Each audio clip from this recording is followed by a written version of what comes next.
Pensa num cara ruim, mas ruim com força. Esse foi Reinhard Heydrich, um alemão que foi um dos líderes do nazismo, provável sucessor de Hitler e o cara que arquitetou a solução final para exterminar os judeus. Pois bem, esse homem detestável estava como comandante da ocupação na Tchecoslováquia e um grupo de verdadeiros patriotas tchecos decidiu organizar esta operação antropóide para matar esse canalha. Será que deu certo? É o que eu vou contar aqui hoje.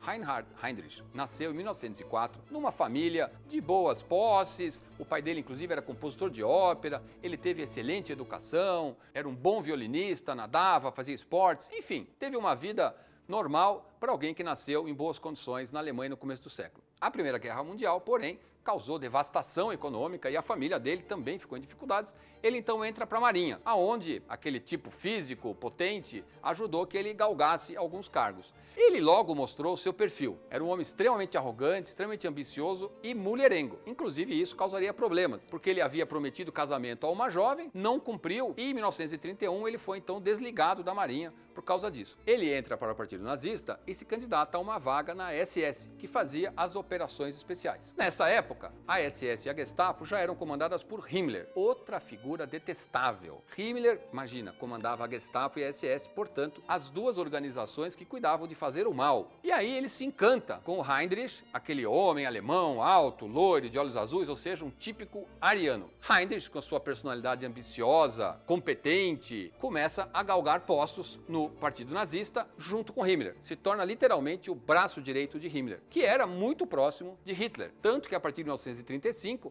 Heydrich começa a frequentar o que se chamava o círculo próximo de Hitler, que se reunia nesse castelo nas montanhas da Bavária, aonde somente pessoas muito próximas tinham acesso. Heydrich passa a se tornar também próximo de Hitler, que admira a capacidade de Heydrich, que dá a Heydrich o apelido de o Homem do Coração de Ferro. Em 1936, é Heydrich que vai ser a pessoa na organização dos Jogos Olímpicos de Berlim, que seriam para colocar os nazistas no topo do mundo. É nessa época também que Himmler nomeia Heydrich chefe da Gestapo. Em 1938, Heydrich é também a mente que organiza e faz acontecer a famosa Noite dos Cristais Quebrados, que aconteceu entre 9 e 10 de novembro de 38 e que inúmeras propriedades de judeus foram atacadas, incendiadas, destruídas, lojas, residências, sinagogas, hospitais, escolas, enfim. Foi uma noite terrível em que quase 100 judeus foram mortos e milhares deles foram feridos e inclusive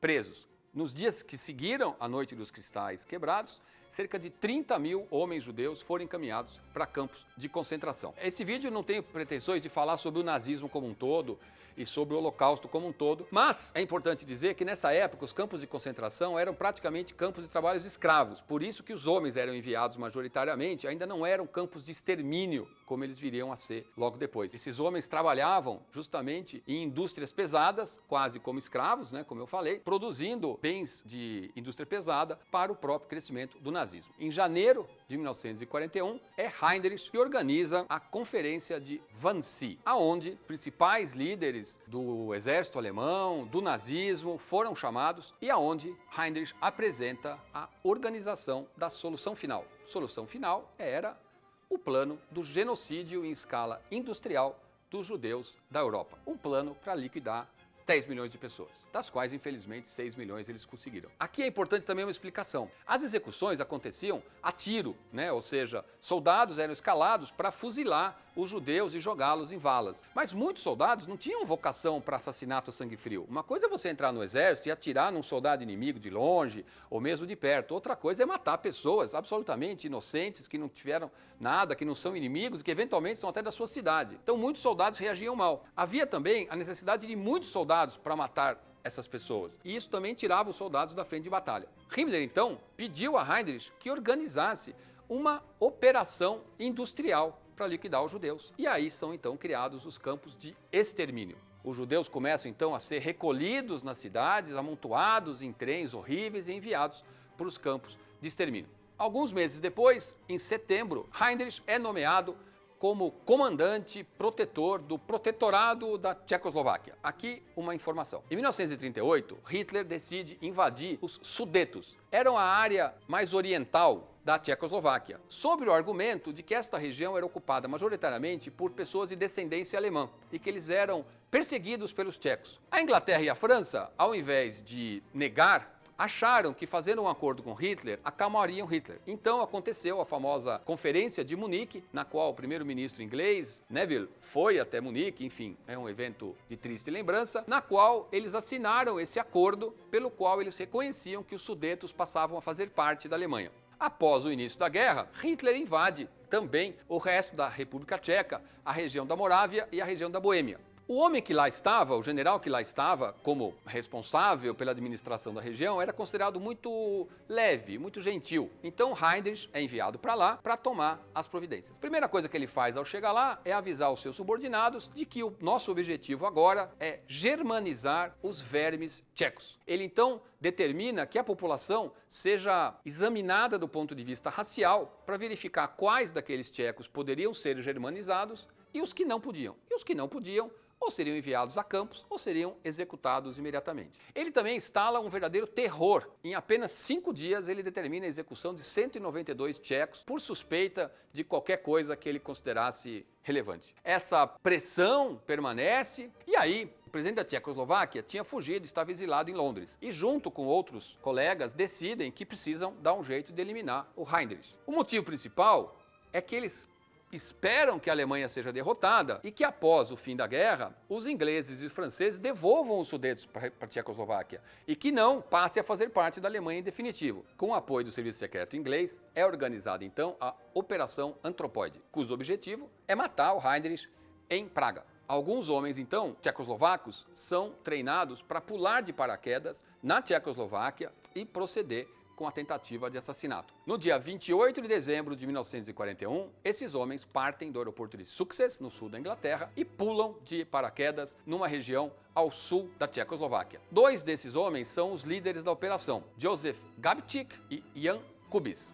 Por coincidência, um era tcheco e um era eslovaco. Eles aterrissam perto de uma vilazinha, Nervici. De lá, eles caminham até Pilsen, famosa cidade da República Tcheca, e de lá chegam em Praga. Algumas famílias faziam parte de uma pequena resistência e eles conseguem se hospedar na casa de uma pequena família, de lá passam para outra. Durante alguns meses eles ficam então planejando qual a melhor maneira de cometer o atentado. Essa oportunidade surge no dia 27 de maio de 42. Heinrich tinha se mudado para um castelo muito bacana, muito chique, que ficava a cerca de 12 quilômetros de Praga. E todos os dias vinha de carro com seu motorista para trabalhar no palácio, na cidade onde ficava a sede do governo. Como estava um dia de sol, mais quente, Heinrich determinou que o carro viesse descoberto. Quando chegava numa certa curva, o carro era obrigado a diminuir a velocidade. E lá estavam esperando nossos 2 heróis, Gabčík e Kubiš. Quando o carro diminuiu a velocidade, Gabčík estava com uma metralhadora, foi na frente do carro e disparou.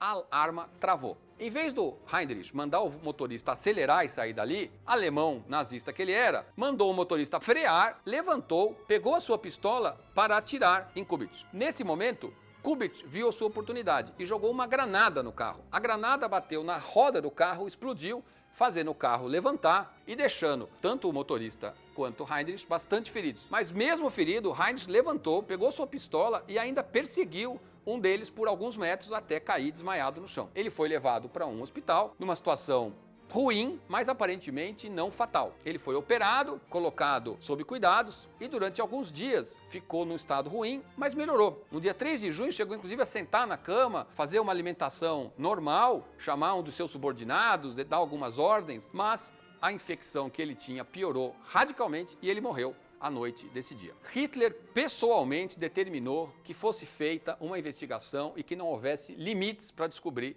os assassinos. Houve então uma reação trágica, mais de 13 mil tchecos foram presos, um número bastante grande desse número foi morto sumariamente, várias dessas pessoas foram torturadas para entregar informações, enfim. Enquanto isso, os homens que haviam cometido esse atentado e os seus colegas se escondiam e tentavam se esconder em casas, mas ninguém queria mais recebê-los. Eles só conseguem encontrar asilo e apoio numa igreja ortodoxa de São Cirilo e São Metódios. lá eles se escondem. Infelizmente, um dos colegas, Karel Kurda, esse nome precisa ser manchado pela ignomia, decide ir aos nazistas e denunciar os seus colegas. Diz quais das casas eles haviam ficado antes do atentado.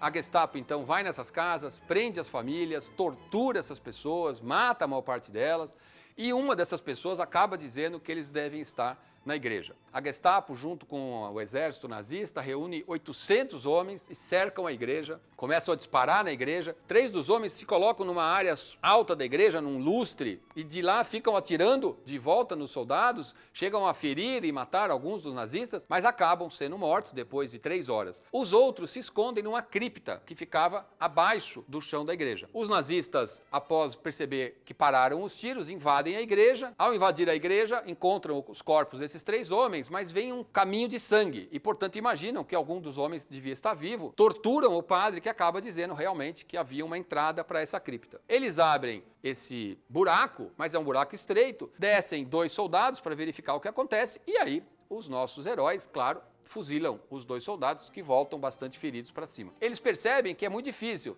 tentam colocar alguns soldados nesse buraco e todos esses soldados terminam voltando ou mortos ou feridos e eles acabam então descobrindo uma outra entrada. Dinamitam essa entrada para fazer um buraco mais largo e descem muitos soldados.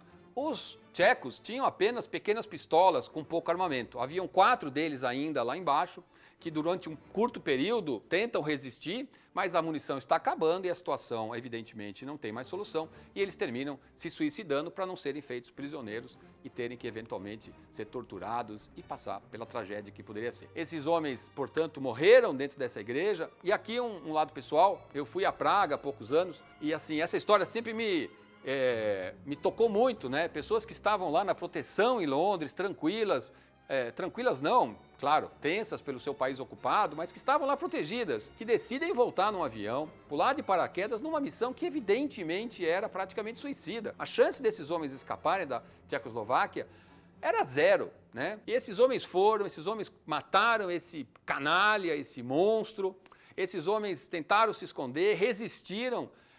Eles eram 7 contra 800, ou seja, era 100 para 1, eles resistiram até o limite do possível.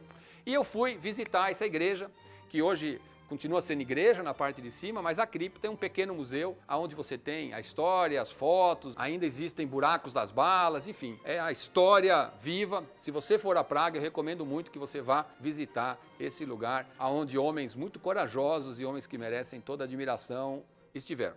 Após a morte desses homens, continua uma perseguição e aí uma carta de amor vai parar na mão de um oficial da Gestapo e eles chegam à conclusão que nessa pequena vila chamada Lidice, não muito longe de Praga, existiria algum traidor. Numa noite, chegam caminhões de soldados e oficiais da Gestapo, cercam a vila, todas as pessoas são obrigadas a sair de casa, eram 340 moradores, todos os homens são fuzilados na hora e as mulheres e crianças enviadas a campos de extermínio, onde praticamente todos morreram. A cidade é colocada abaixo, literalmente destruída, não fica uma casa em pé, como demonstração do que aconteceria com qualquer outro traidor. A gente pode imaginar aqui, né, que, poxa, não valeu a pena, mataram o cara, mas tanta gente acabou sendo morta, sendo punida, mas o objetivo principal foi conseguido. Por causa do que aconteceu em Lidice, que os próprios nazistas fizeram questão de divulgar para aterrorizar o restante da população da Tchecoslováquia, a França e a Inglaterra denunciaram e cancelaram o Acordo de Munique. Ou seja, quando eles vencessem a guerra, os Sudetos voltariam à Tchecoslováquia e foi o que aconteceu. Tem 3 filmes sobre a Operação Antropoide, um deles, inclusive, produção americana com alguns atores conhecidos. Existe um livro chamado HHH, que é espetacular sobre essa história. Foi escrito de maneira muito inteligente, quase ficção, sem ser ficção, com muita informação, com tensão. Eu adorei quando li esse livro, foi quando eu descobri essa história com mais detalhes. Eu recomendo. Vale a pena você assistir ou ler esse livro. Então, foi uma operação muito corajosa, muito heróica, que eu tenho uma admiração incrível por esses homens corajosos e que deram final a esse homem lamentável, uma das pessoas mais desprezíveis que pisou na Terra e que mereceu o final que teve. A Operação Antropoide merece estar entre os grandes eventos do século XX.